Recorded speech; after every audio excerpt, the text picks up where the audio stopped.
This is Audible.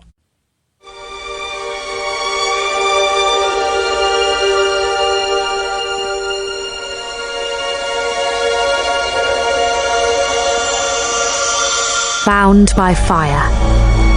Ashen Crown, Book 1. An Audible original. Written by Ellie J. Morrigan. Narrated by Imogen Wild.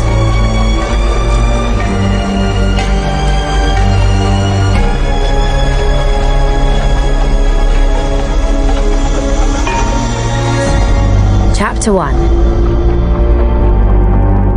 The speedometer climbs over 70, then over 75. I should probably slow down, but the dark and winding mountain road ahead is like an invitation, and for the first time in 2 years, I want to accept it. Jenna's voice crackles through my car speakers. Izzy, you quit. By email. On a Tuesday. That's not taking a break, that's... Static cuts off her words, but I can guess the rest. The reception up here has always been bad, which drove me crazy as a teenager. Now I'm thankful for the excuse to keep this conversation short. You sound like... she says, her voice fading in and out. Like you used to. Like I used to. Like the girl who went on the wildest climbing trips with Jenna and snuck out of the house at night to try and catch fireflies. The girl who collected scrapes and stories like others collected stamps. Maybe that's the point, I say. I've been so responsible for so long that I forgot what it feels like to really live, instead of just functioning. But quitting? That's pretty extreme, even for the old Izzy.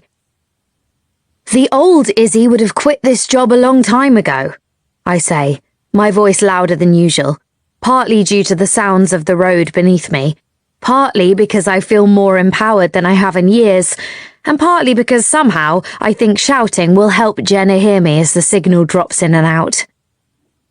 Your parents, they would have wanted you to be happy.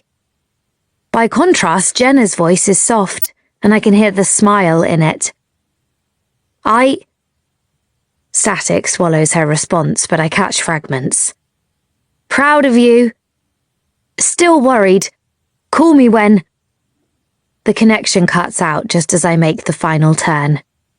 And there it is. Our summer cabin. Memories flash. Laughter. Smoke curling from the old chimney, my mother's hands tugging my worn-out sun hat onto my head.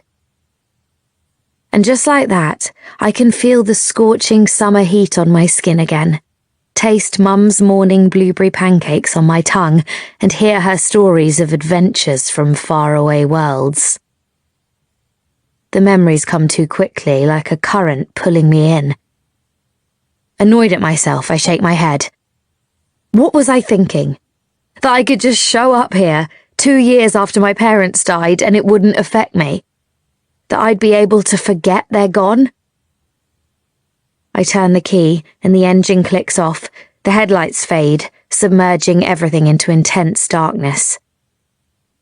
Grabbing my phone, I light my way to the front door, the creaky wooden stairs groaning beneath my boots as I step up. The cold creeps into my numb fingers as I fumble through my bag for my door key. As I turn it in the lock, I feel resistance, as though it's forgotten me. Our summer cabin.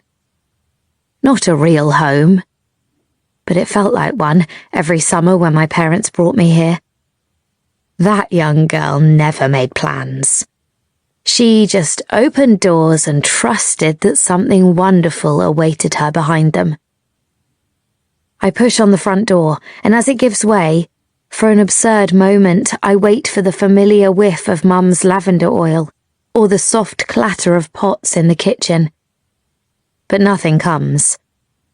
The air smells stale, dust and damp wood. It no longer feels like a warm embrace, but empty, cold.